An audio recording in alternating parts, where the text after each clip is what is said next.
Picture the moment. You're standing in a queue that isn't moving, or in an elevator between floors, or stopped at a red light with nothing ahead of you but 8 empty seconds. Nothing is happening, and before you have even consciously decided to do anything at all, your hand is already in your pocket, already pulling out your phone, already lighting up the screen. You didn't plan it, you didn't think it. Some ancient alarm went off deep inside you, a feeling so quietly unbearable that you would do almost anything to make it stop, and your hand obeyed before your mind even caught up. We have the most ordinary, trivial word in the world for that feeling. We call it boredom. And we treat it as nothing, a minor annoyance, a gap to be filled, a small emptiness to be smothered as fast as possible. But I want to tell you something that might change the way you feel about that restless little itch forever. That tiny, uncomfortable signal you just crushed without a second thought is one of the most powerful forces in the entire human story. It built our cities. It sparked nearly every invention you rely on. It may well be the reason your species walked out of Africa and spread across the whole face of the earth. And you just extinguished it, in half a second, without even noticing you'd done it. This is the story of boredom, the feeling you hate the most, and the one that made you everything you are. To understand why boredom matters so much, we first have to be clear about what it actually is, because most people get it completely wrong. Boredom is not laziness. It is not tiredness. It is not simply having nothing to do. In fact, it is something much stranger and much more specific, a state of being restless and listless at the very same time. Your body is understimulated but not at peace. You are craving something, anything, but nothing around you seems worth the effort. Psychologists who study it have come to a fascinating conclusion. Boredom is not a flaw or a glitch in the human mind. It is a discrete functional emotion, as real and as purposeful as fear or hunger. And it has a job. Its job is to be an alarm. Specifically, boredom is the alarm that fires when your current situation has stopped being worthwhile, and it exists to shove you hard toward finding something better. It is your brain's dissatisfaction detector, and it evolved for one of the most important reasons imaginable. To feel the sheer power of that, you have to travel back and stand inside the skin of a distant ancestor. So imagine you are a hominid hundreds of thousands of years ago, living on the edge of a wide savanna. Now imagine two different versions of you. The first version feels perfectly, blissfully content.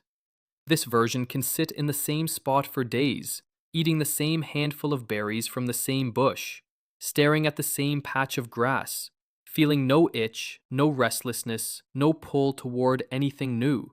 It is completely satisfied. And that satisfaction, that beautiful, peaceful contentment, is an absolute death sentence. Because when the berries run out, when the season turns, when the water dries up, that version of you has no inner engine driving it to get up and look for more.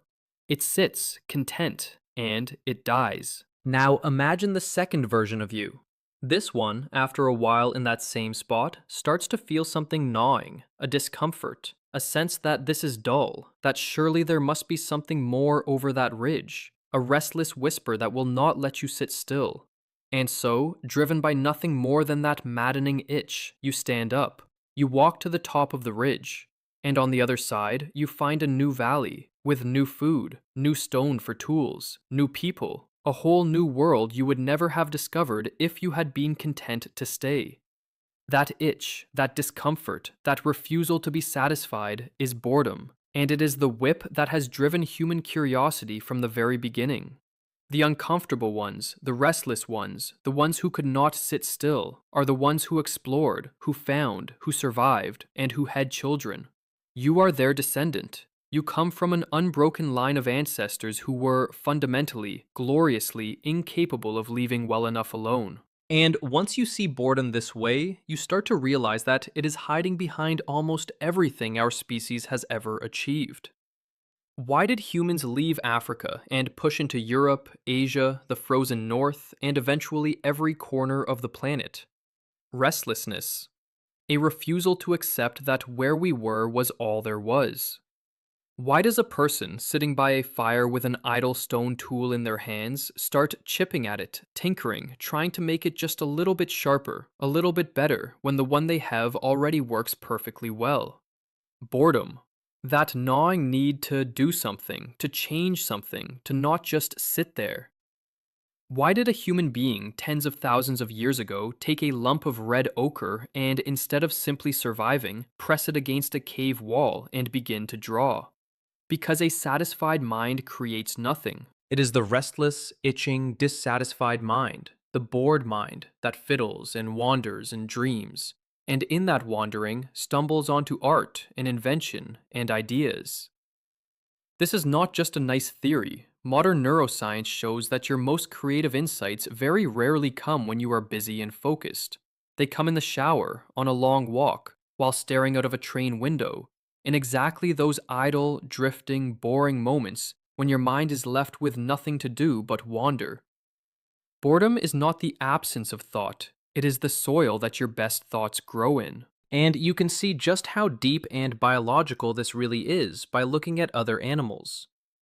Because boredom, it turns out, is not ours alone. Put a highly intelligent animal, a big cat, an elephant, a parrot, a great ape, into a bare, empty enclosure with nothing to do, and something disturbing happens. It begins to pace back and forth along the same line for hours.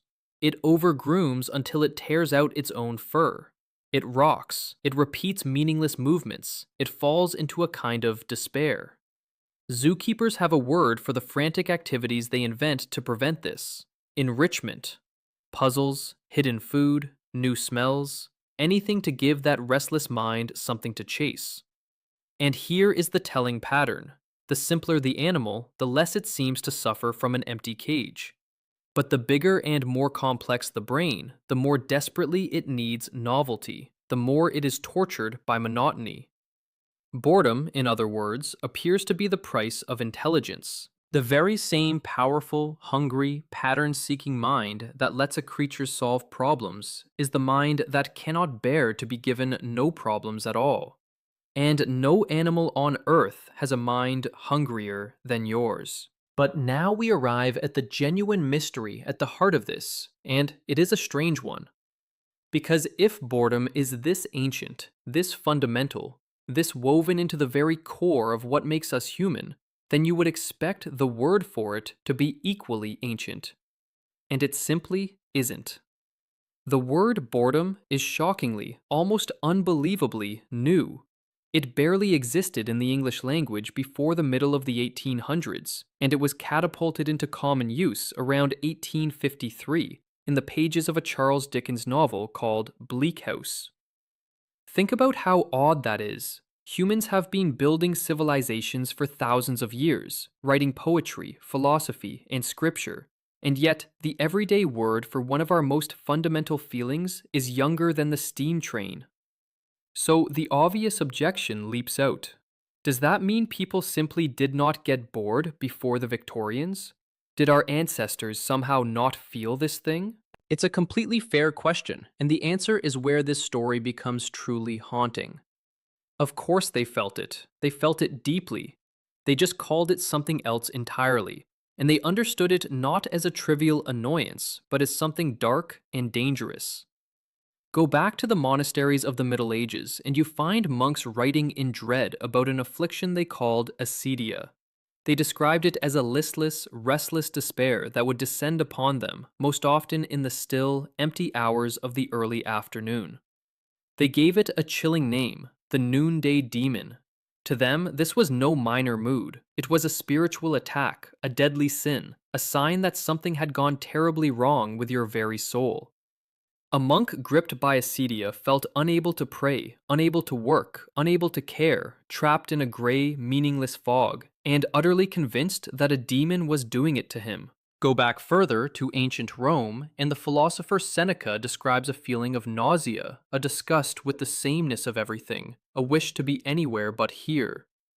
The feeling, it turns out, is timeless.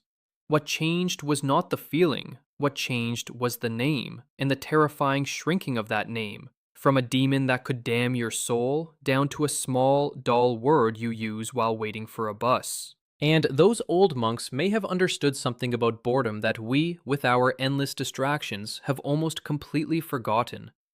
Because centuries later, a line of philosophers came to believe that boredom, real, deep, inescapable boredom, is one of the most profound and revealing experiences a human being can have. Their argument was unsettling. When you strip away all the noise, all the tasks, all the entertainment, and you are left truly bored, with absolutely nothing to fill the silence, what floods in to take its place is the biggest and most frightening question of all. What is the point of any of this? Deep boredom, they said, is what forces a person to finally stand face to face with the raw fact of their own existence, with the passing of their time, with the search for meaning they have spent their whole life too busy to begin. It is no accident that so many people report their most profound realizations, their turning points, their spiritual awakenings, arriving not in moments of excitement, but in long stretches of stillness and tedium. Boredom, in this view, is not just the engine of art and invention, it is the doorway to self-knowledge, which means that a life with no boredom left in it at all may also be a life that never once has to ask what it is truly for. So, why did that ancient, weighty, spiritual affliction suddenly explode into a common, everyday word in the 1800s? The answer is one of the most important shifts in all of human history, and you are still living inside its consequences right now. For almost the entire existence of our species, human life was governed by tasks and by nature. You worked until the hunt was over, or until the field was planted, or until the sun went down. Your time rose and fell with the rhythms of the living world. But with the arrival of the factory and the machine, something monstrous and completely new was invented: mechanical, monotonous, clock-bound time.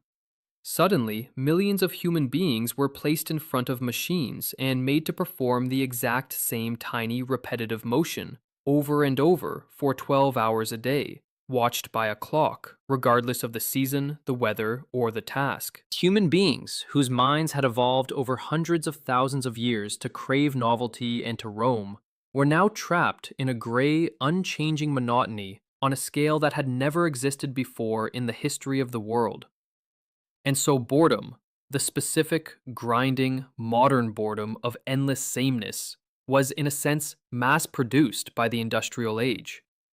There were now so many bored people in so profoundly boring a way that we finally needed a plain, everyday word to describe it. Dickens simply gave the new demon its modern, unremarkable name. And here is something you must understand about this feeling before we go any further. It is not gentle, and it is not harmless. We treat boredom as a minor inconvenience, but it is in fact one of the most powerful and aversive states the human mind can enter, and people will go to astonishing lengths to escape it. In one now famous experiment, researchers left people alone in a bare room with nothing to do, but with one option available: a button that would deliver a painful electric shock to themselves. These were people who, moments earlier, had said they would pay money to avoid that shock, and yet, left alone with nothing but their own boredom, a startling number of them chose to shock themselves again and again, rather than simply sit quietly with an empty mind. They chose pain over boredom. Think about what that reveals. This is the same force that drives a bored teenager to smash a window, that pushes people toward reckless risks and dangerous thrills, that made isolation and the empty, featureless cell one of the most feared punishments ever devised, a form of torture that can genuinely unravel the human mind.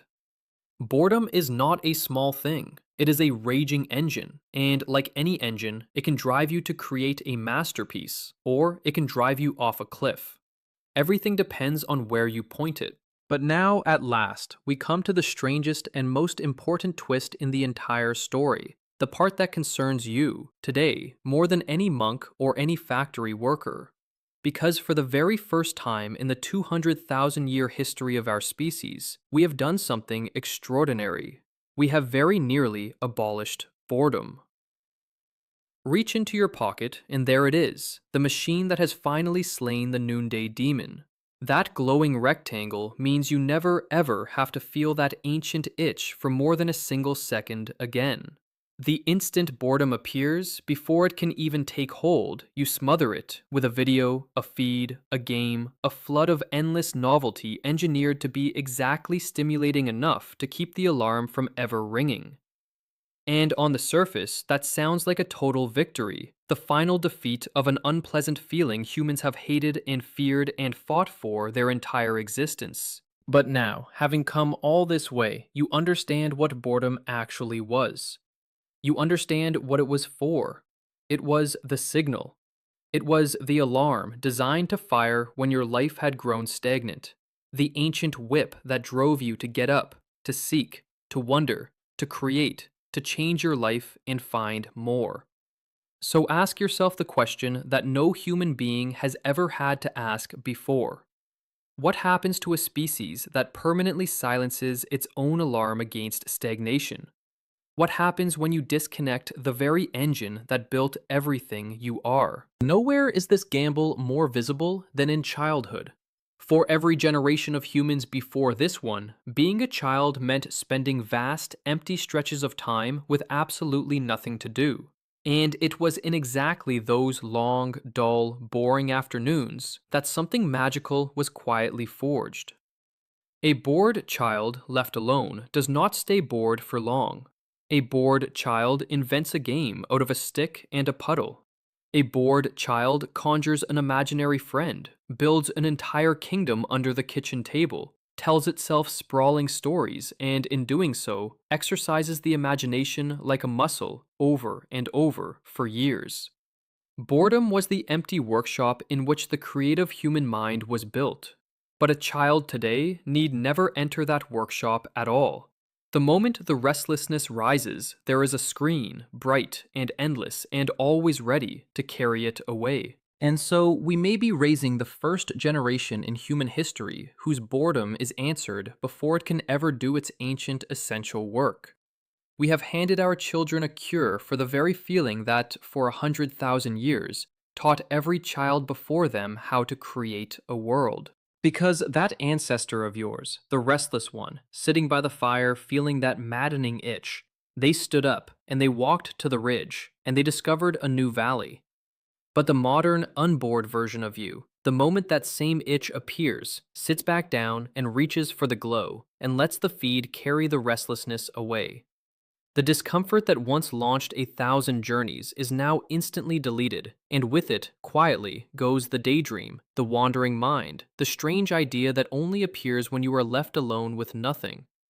We have not just defeated an unpleasant feeling, we may have unplugged the oldest source of human creativity and curiosity there is, and we did it without even realizing what we were trading away. We spent 100,000 years desperate to escape boredom. In the moment we finally, fully succeeded, we may have started to lose something essential about what made us human in the first place. So let's go back one final time to that queue, that elevator, that red light. To your hand, already reaching for your phone in the first empty second, chasing the itch away before it can even properly arrive. And here is the small, strange, almost rebellious thing I want you to try. Next time, don't reach. Leave the phone in your pocket. Let the boredom come. Let it rise up, restless and uncomfortable and dull. And instead of running from it, just for a moment, listen to it. Because that feeling is not a glitch, and it is not a waste of your time. It is the oldest engine inside you, still turning after hundreds of thousands of years. The very same force that chipped the first sharp stone, that pressed the first red handprint onto a cave wall, that carried your ancestors out of Africa and across every horizon on Earth. Boredom is simply your mind, ancient and impatient and unsatisfied, tapping you gently on the shoulder and whispering the exact same thing it has whispered to every human who ever lived. There has to be more than this. Go and find it. We spent our entire history running from boredom, and yet, when you really look, everything we have ever built, every discovery, every invention, every work of art, every step into the unknown was made of it.